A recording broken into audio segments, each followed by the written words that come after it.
Hi friends, இது இந்த month அமாவாசை அன்னைக்கு எடுத்த விளாக் தாங்க. இந்த மாதம் அமாவாசையுமே பார்த்தீங்கன்னா சாட்டர்டே லீவ் அன்னைக்கு தான் வந்திருந்தது. ஸோ கொஞ்சம் பொம்பளை வேஷமெல்லாம் போட்டு சமைக்கலாமே அப்படின்னு சொல்லிட்டு ஒரு சாரி எடுத்து கட்டியாச்சு. இந்த டைம் என்னவோ எனக்கு கொஞ்சம் வெரைட்டியாக சமைக்கணும்னு ஆசையாக இருந்ததுங்க. ஸோ வெரைட்டியாக செஞ்சிட்ருக்கிறேன்.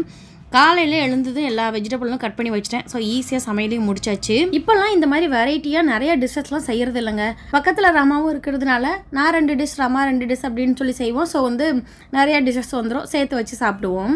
பட் இந்த மாதிரி அமாவாசைலாம் இருக்கும்போது அவங்க வீட்டில் செப்பரேட்டாக எங்கள் வீட்டில் செப்பரேட்டாக ஏதாவது சிம்பிளாக சமைப்போம். இன்றைக்கி லீவ் வைப்பில் இருக்கிறதுனால கொஞ்சம் நிறையாவே செய்யலாம் அப்படின்னு சொல்லிட்டு செஞ்சிட்ருக்கிறேன். ஆக்சுவலாக லாஸ்ட் வீக் எனக்கு ஃபுல்லுமே உடம்பு முடியலைங்க. ஃபுல்லுமே நான் லீவில் தான் இருந்தேன். கோல்டு ஃபீவர்னு அந்த மாதிரி இருந்தது. சாப்பிட்றதுக்கு எதுவுமே டேஸ்ட்டே தெரியாமல் அந்த மாதிரி தாங்க இருந்தது. இப்போ தான் கொஞ்சம் சரியாகி வந்திருக்கேன். ஸோ அமாவாசை சாப்பாடுனாலே நல்லா டேஸ்ட்டாக இருக்கும். அதுலேயும் வெரைட்டியாக வச்சு சாப்பிடும்போது யாருக்கு தான் பிடிக்காது. ஸோ கொஞ்சம் வெரைட்டியாக செய்யலாம் அப்படின்னு சொல்லிட்டு செஞ்சிட்ருக்கேன். ரொம்ப நாளுக்கு அப்புறம் இன்றைக்கி பருப்பு வடையும் செய்யலான்னு சொல்லிட்டு அதுவுமே ரெடி பண்ணிக்கிட்டு இருக்கிறேங்க. சமையல் எல்லாமே முடிஞ்சிருச்சு. ஸோ எண்ணெய் சூடாக்கி ஃபஸ்ட்டு அப்பளத்தெல்லாம் பொரிச்சு எடுத்துகிட்டு அதே அடுப்பில் வடையும் போட்டு எடுத்தலாம் அப்படின்னு சொல்லிட்டு வடைக்கெல்லாம் ரெடி பண்ணி வச்சுட்டு அப்பளம்லாம் பொரிச்சு எடுத்துட்டேன். எண்ணெய் நல்லா சூடாக இருக்கும்போதே அதோட வடையும் போட்டு விட்டாச்சு. பருப்பு வடை கொஞ்சம் வேகிறதுக்கு டைம் ஆகும் இல்லைங்களா. ஸோ பொறுமையாக தான் எடுக்கிற மாதிரி இருக்கும். எங்கள் வீட்டில் நிறையெல்லாம் செஞ்சால் ஓடாதுங்க. ரொம்ப லிமிட்டாக தான் செய்வேன். இந்த மாவே பார்த்திங்கன்னா 2 நாளைக்கு யூஸ் பண்ணிக்கிட்டேன். 2 வடை மட்டும்தான் ஆளுக்கு வர மாதிரி செஞ்சேன்.